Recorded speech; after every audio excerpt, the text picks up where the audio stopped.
પોરબંદરના રિવરફ્રન્ટ નજીક ઝૂંપડપટ્ટી અને આસપાસના વિસ્તારમાં ડિમોલિશન હાથ ધરાયું હતું, જેમાં આશરે 20 જેટલા કાચા મકાનો તોડી પાડવામાં આવ્યા છે। ત્યારે સ્થાનિકોએ પૂરતી નોટિસ કે સમય આપ્યા વિના આ કાર્યવાહી કરવામાં આવી હોવાના આક્ષેપ કર્યા છે। સમગ્ર મામલે સ્થાનિકોના જણાવ્યા અનુસાર તંત્ર દ્વારા તેમને માત્ર એક નોટિસ બતાવવામાં આવી હતી અને બીજા જ દિવસે સવારે પોલીસ બંદોબસ્ત સાથે મકાનો તોડવાની કાર્યવાહી શરૂ કરી દેવાઈ હતી। લોકોએ તંત્ર પર નાના માણસોને હેરાન કરવાના આક્ષેપ કર્યા છે। આ કાર્યવાહીમાં કેટલાક પરિવારોને વૈકલ્પિક પ્લોટ ફાળવવામાં આવ્યા નથી, જેના કારણે તેઓ બેઘર બન્યા છે, જ્યારે કેટલાક પરિવારોને પ્લોટ મળ્યા છે ત્યાં કોઈ પ્રાથમિક સુવિધાઓ પણ ન હોવાથી હાલ તેઓ મુશ્કેલીમાં મુકાયા છે અને આ મામલે તંત્ર સામે રોષ વ્યક્ત કરી રહ્યા છે। એક તરફ ચોમાસું નજીક છે ત્યારે જ આ ગરીબ પરિવારોને બેઘર કરી દેવામાં આવ્યા છે। સ્થાનિકોએ જણાવ્યું હતું કે અગાઉ નગરપાલિકાએ જ તેઓનું આ સ્થળે અન્ય જગ્યાએથી સ્થળાંતર કરાવ્યું હતું અને જગ્યા ફાળવી હતી, આથી તેઓએ અહીં પાકા મકાનો બનાવ્યા હતા।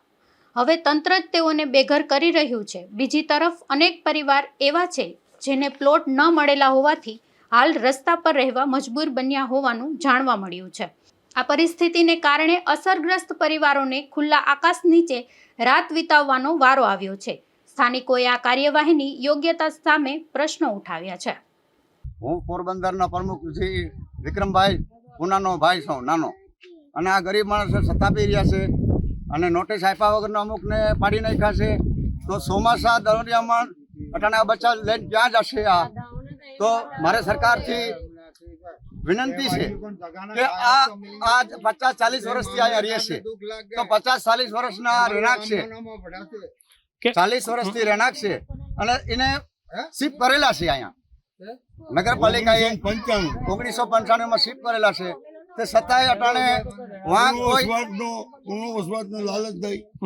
કોઈ જાતને હજી જો ભરતી નથી નાખી, કોઈ વસ્તુ નથી, પાણી નથી, લાઇટ નથી, તો આ ગરીબ માણસ જઈને હું મારી નાખવાના છે સરકારને। કયો વિસ્તાર છે ને કેટલા મકાન પાડ્યા છે? અહીંયા મકાન છે અટાણે 10 પાડી નાખ્યા છે, તો 10 કાચા હતા પાકા હતા? પાકા 10, અને બધાને પાડી કાઢીને અટાણે બસલા રોવે છે। તો સરકારને કહીએ છે કે અમે ના પાડવાની, અમે કે પાડી જ નાખજો, પણ આ ચોમાસા દરિયામાં રહેવા દેજો। આપ સરકારને મારી નિવેદન છે। રાજુપુના સોલંકી। મારું નામ રતિરામ સીતારામ ડાભી, હું વિચરતી વિમુક્ત જાતિ હિન્દુ બાવરી સમાજનો સભ્ય છું। મને यहाँ કઈ રિવરફ્રન્ટની પશ્ચિમ ભાગમાં રહેતા 30-40 વર્ષ થઈ ગયા।